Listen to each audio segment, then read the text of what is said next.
पर यज्ञ नहीं करने देते थे लोग ना। इतना ये राक्षस, ये पूरा ये बक्सर जो था ना, पूरा माने जंगल था। अच्छा, जंगल समझिए। इसका पूरा नाम व्याघ्रसर था। यही बक्सर में हिरौली पड़ता है। अच्छा, जब वहाँ से अयोध्या से जो चले राम लक्ष्मण लेकर के विश्वामित्र जी, विश्वामित्र जी का हेतु है इधर रामरेखा घाट में, वो भी देखने लायक है। अच्छा, विश्वामित्र जी का यहीं पर भगवान आकर के उनके साथ रहे, और वहीं से पत्रिका आया था जनकपुर से, भगवान लेकर के चले गए अहिरौली में, अहिरौली में जाकर के अहिल्या का उद्धार किए पत्थर को जो है। और राम ने ताड़का का वध करने से पहले कहा था कि हम महिला के ऊपर जो है शस्त्र नहीं चलाएंगे। हाँ, क्योंकि दो चीजें होती है, एक अस्त्र और शस्त्र। तो ये होता है शस्त्र, भगवान ने जो तीर कमान होती है शस्त्र में आती है। तो इन्होंने कहा कि हम महिला के ऊपर शस्त्र नहीं चलाएंगे। तब जो है विश्वामित्र ने उपदेश दिए, हाँ उनको उपदेश दिया था कि जो दुराचारी, हाँ दुराचारी है उसकी घर में कोई बात नहीं, कोई बात नहीं होती, इसका वध करिए। तब उन्होंने कहा कि मैं आपके कहने पर जो है ताड़का का वध कर रहा हूँ। रास्ते ही में ताड़का जो है जंगल में सोई हुई थी, जाग गई और बोले भगवान की, मारिए प्रभु यही ताड़का है, यही ताड़का है। तो ये राम भूमि कहा जाता है, पर्यटन को लेकर के कर रही है। जैसे कि यूपी में जो है योगी राज्य है, और नीतीश सरकार जो है अभी इस समय बीजेपी के साथ टाई अप कर लिया, एनडीए की सरकार है यहाँ पे। तो ये जो क्षेत्र हम काफी यहाँ पे घूम रहे थे, तो यहाँ पे हमें जो लगा कि काफी यहाँ पे जो है अभी पर्यटक स्थल बनाने की जरूरत है। तो आप इसको किस दृष्टि से देखते हैं? नमस्कार दोस्तों, मैं सिद्धार्थ मिश्रा। अभी हम पहुंच चुके हुए हैं अमृतसर से प्रयागराज होते हुए इस समय बक्सर जिला में, और ये जो है बिहार का एक क्षेत्र है, और बिहार का अंदर ये बक्सर जिला पड़ता है। जहाँ पे अभी हम इस समय मौजूद है, ये स्थान जो है ये यहाँ पे ही श्री रामचंद्र जी ने जो है, इसी के पास में एक वन है जिसको कहते हैं चरित्र वन। तो चरित्र वन में ही जो है श्री रामचंद्र जी ने ताड़का का वध किया था। तो यहाँ पे अभी हमारे साथ मौजूद हैं दुर्गेश मिश्रा जी। दुर्गेश मिश्रा जी से जानेंगे कि यहाँ का इस स्थान का क्या महत्व है, क्योंकि इनको पूरी यहाँ के इतिहास के बारे में थोड़ा पता है, तो इनके बारे में ही जानेंगे। सबसे पहले मिश्रा जी, आप अपने बारे में थोड़ा बता दीजिए हमारे दर्शकों को। मैं दुर्गेश मिश्रा नाम है मेरा, और मैं दैनिक जागरण में कार्यरत हूँ। और ये जो बक्सर है बिहार प्रांत का एक जिला है, और ऐतिहासिक जिला है, धार्मिक से भी और इतिहास की दृष्टि से भी। और इस जिले की भौगोलिक स्थिति ये है कि गंगा जो है पास में, ये गंगा नदी है, बिल्कुल हम गंगा किनारे पर खड़े हैं। हम इनसे कहेंगे थोड़ा सा गंगा जी को दिखा दें। ये गंगा नदी है पास में, और ये नाथ मंदिर है, इसको नाथ घाट बोलते हैं, यहाँ लोग नहाते हैं। और ये पास में हमारे पीछे ये किला पड़ता है। ये किला अब जो है ये जिला अतिथि गृह हो गया है बिहार सरकार का। और भौगोलिक स्थिति ये है कि गंगा जो यहाँ से निकलती हैं, ये उत्तर प्रदेश और बिहार को अलग करती हैं। और बक्सर जिला जो है, इसकी सीमाएं गाजीपुर बलिया से सटा हुआ है। इधर जो है बक्सर हमें गाजीपुर और बलिया से अलग करता है। उधर चौसा जो है बिहार का ही इलाका है, चौसा। चौसा जो है बक्सर को गाजीपुर, उत्तर प्रदेश के गाजीपुर से अलग करता है। और रही बात इतिहास की, तो यहाँ पर युद्ध हुआ था ईस्ट इंडिया कंपनी और भारतीय राजाओं के बीच में। तो जो 2 दिन चला था ये युद्ध, यहाँ 2 दिन चला था। इसमें कुछ नवाब भी थे, काशी नरेश भी थे, उनके नेतृत्व में जंग लड़ी गई थी। और अंत में जो है बक्सर के युद्ध में जो है अंग्रेजों की विजय हुई थी, और जो भारतीय राजा थे, इधर राजा नवाब और लोग थे, इसमें उनकी हार हुई थी। करीब मेरे ख्याल से 10-12 राजाओं की सेनाएं मिलकर के एक साथ तलाशी गई हुई। यहाँ पे बक्सर की बात कर रहे हैं आप? ये 1600 कुछ ईस्वी की बात है जी, ठीक है। और इसका तो रामचंद्र जी के साथ भी कुछ जुड़ा हुआ है। इसका जो है धार्मिक और पौराणिक महत्व ये है कि ये जो है जिस एरिया में हम खड़े हैं, इस पूरे क्षेत्र को चरित्र वन क्षेत्र कहते हैं। और यहाँ पास में जो है रामचंद्र जी ने और लक्ष्मण ने ताड़का का वध किया था, जो यहाँ से थोड़ी दूर पर है। ताड़का स्थल गंगा के किनारे ही बिल्कुल है। और मंदिर देखें तो इसके पास में मंदिर है, नौलखा मंदिर है, बहुत खूबसूरत मंदिर है, देखने लायक मंदिर है। और नौलखा मंदिर आपने अभी जिक्र किया, तो नौलखा जैसे 9 लखा मतलब 9 लाख का कुछ ऐसी चीज नहीं, ऐसा कुछ नहीं है। वो किसी व्यापारी ने बनवाया था, और इस मंदिर की आकृति जो है वो मदुरई के मीनाक्षी मंदिर की आकृति की तरह है, इस तरीके से बनाया गया है। और अंदर जो है भगवान विष्णु और माँ लक्ष्मी की मूर्ति है। और जो यहाँ पूजा का विधान है वो पूरी तरह से दक्षिण भारतीय परंपरा के अनुसार यहाँ मंदिर की पूजा के वो मंदिर में मूर्ति की पूजा की जाती है जिसमें कि और यहाँ पे यात्रा भी निकाली जाती है। उसको मेरे ख्याल से मुकुट यात्रा बोलते हैं। उसमें भगवान विष्णु के मुकुट को जो है वो घुमाया जाता है चारों तरफ और यहाँ खिचड़ी का भोग लगाया जाता है ठाकुर जी को। और पंडित मंदिर के पुजारी भी जो है वो साउथ इंडियन है, तमिलनाडु से होते हैं, वो पूजा करते हैं। और पूजा की विधि भी जो है पंचरात्रमम विधि ऐसे है कुछ, उससे मिला करके वो पूजा होती है जी नौलखा मंदिर में। इसलिए वो अपनी बनावट और वास्तुशैली की वजह से जो है थोड़ा भव्य है और इसलिए उसका नाम नौलखा मंदिर दिया गया है। और एक मान्यता और है कि यहाँ जेल के पास जो है वो मंदिर है बामन का।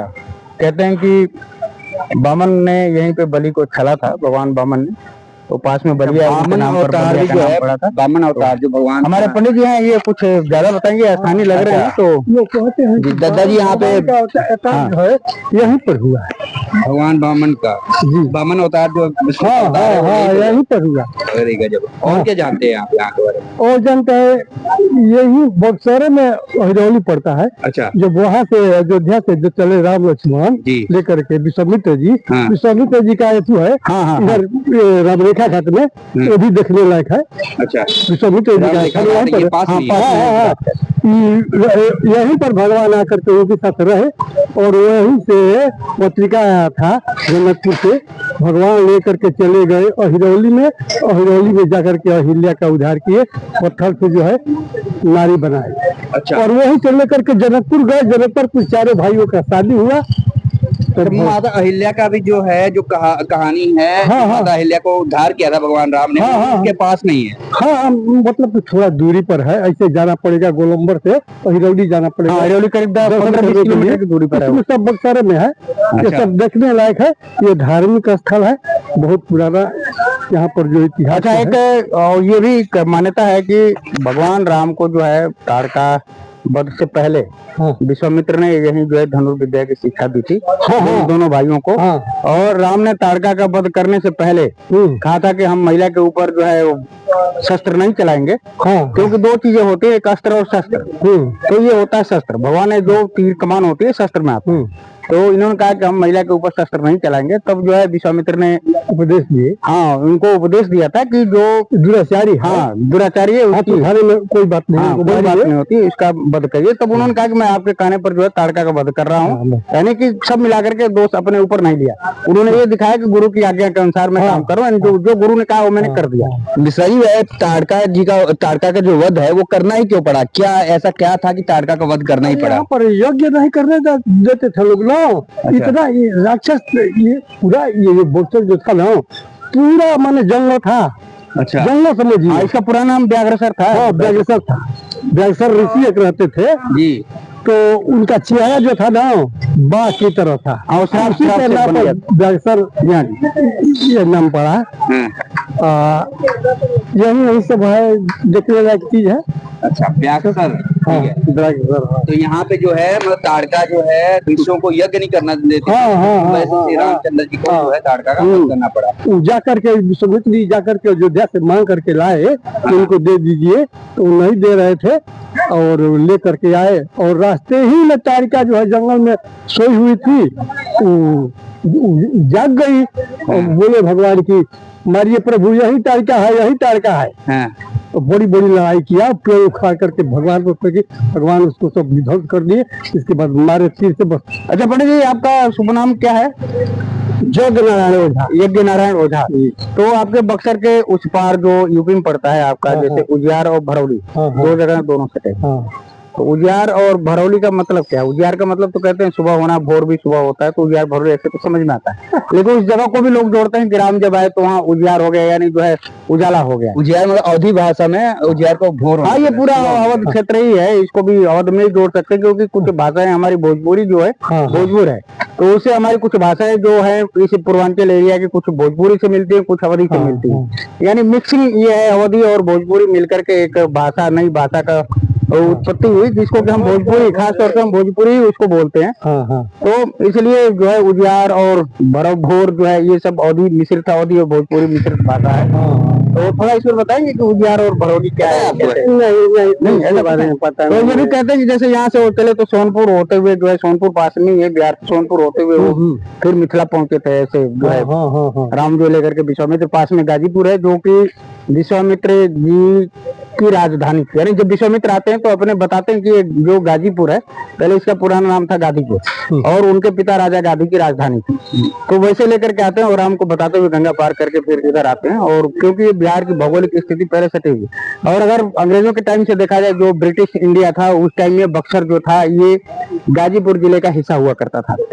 बक्सर पास में चौसा है और यहाँ से अंग्रेज जो है पूरे बंगाल को कवर करते थे। बलिया भी गाजीपुर जिले का हिस्सा होता था। बाद में अंग्रेजों को ये जिला काफी बड़ा लगा तो उन्होंने इसको डिवाइड कर दिया, बक्सर को अलग कर दिया, फिर बलिया को अलग कर दिया, फिर उधर से आजमगढ़ का कुछ हिस्सा उन्होंने अलग कर दिया। यानी सब मिला जुला करके ये यहीं से जो है पूरे बंगाल को, बंगाल प्रोविंसी थी उसको ये कवर करते थे। बक्सर का काफी ऐतिहासिक महत्व है। लेकिन अभी दादाजी आप ये बताइए कि अभी तो सरकारी जो है नीतीश सरकार इस समय चल रहा है, नीतीश जी का बड़ा नाम है पूरे देश में, हाँ तो क्या मतलब कि इस समय क्या परिस्थिति है यहाँ पे नीतीश सरकार के आने से?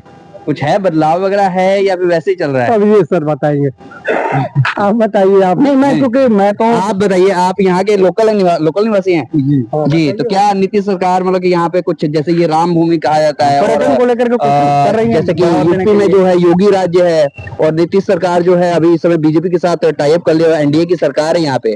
तो ये जो क्षेत्र हम काफी यहाँ पे घूम रहे थे तो यहाँ पे हमें जो लगा कि काफी यहाँ पे जो है अभी पर्यटक स्थल बनाने की जरूरत है, तो आप इसको किस दृष्टि से देखते हैं? नहीं, पर्यटक स्थल बनाने की जरूरत तो है और पहले से ज्यादा इम्प्रूव भी हुआ है पहले से।